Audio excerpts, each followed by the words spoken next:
We're going to consider another game of conflict, in this case, perfect conflict. So here's a verbal description. Actually, in this problem, I give you the strategic form. This is a decision that has to be made by a kicker and a goalie. The kicker chooses left or right, and the goalie chooses left or right. And I give you all the payoffs. Now, before these choices are made, the kicker is given the opportunity to communicate, I will kick left or I will kick right. The kicker is given the chance to make a statement about what they're going to do. And then the goalie can believe it or not. And what we have to try to figure out is it possible that the kicker is telling the truth? Is it possible? So is it possible they're telling the truth? Now, to figure that out, we're going to define the game tree with the 3 stages. The first stage is the kicker communicates. The second stage is the goalie makes a choice, assuming the goalie believes the kicker. And then the third stage is the kicker makes their choice after they deduced the goalie's choice in stage 2. Now, here's the tree. Kicker makes a statement, left, right. The goalie makes a decision, left, right. The kicker makes a decision, left, right. And then we list out the payoffs. Now the payoffs are listed first for the kicker, because he makes the statement, and second for the goalie. So you'd have to go back to the previous page there, the strategic form, to get these numbers.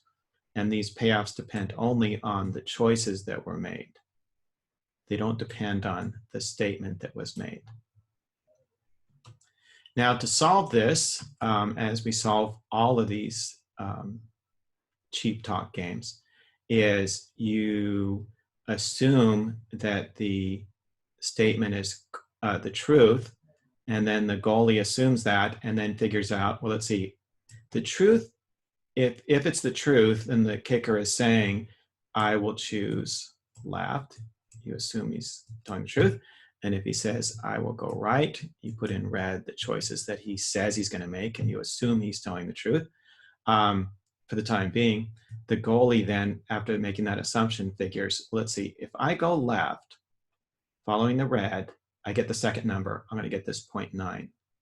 If I go right, following the red, I get this second number, 0.2. The 0.9 is bigger than the 0.2, so I'm not going to choose right. So just X that out.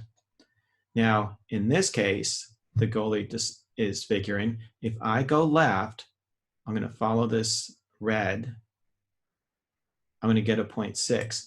And if I go right, I'm going to get a 0.7. The 0.7 is higher, so I'm not going to choose left.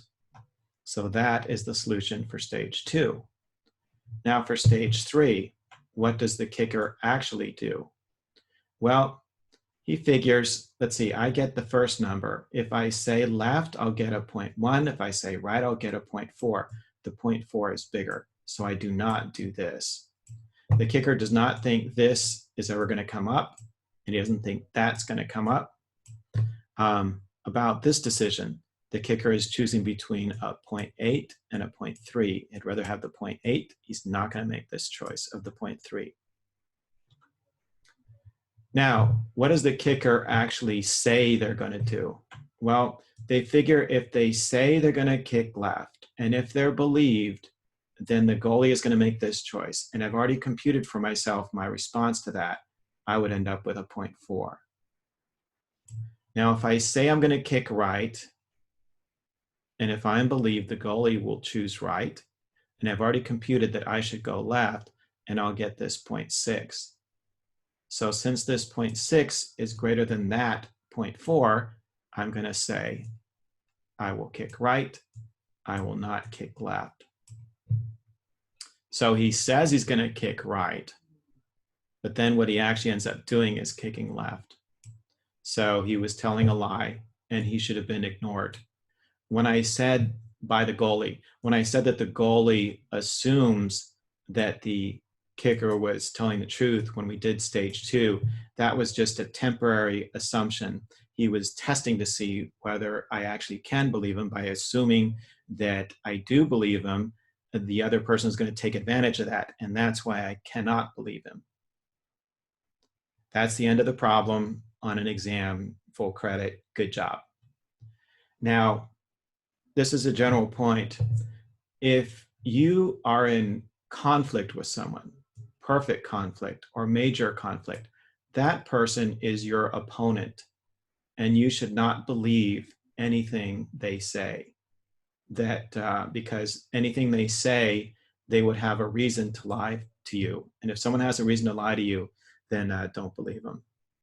Now, if you ignore that comment, we're back to the game between the penalty kick game that we already analyzed between the kicker and the goalie. And they should end up choosing optimal mixed strategies so that the other party cannot exploit their knowledge of your actions. And then we go ahead and just recompute all these here. This is not required of you on an exam, but just for your own interest.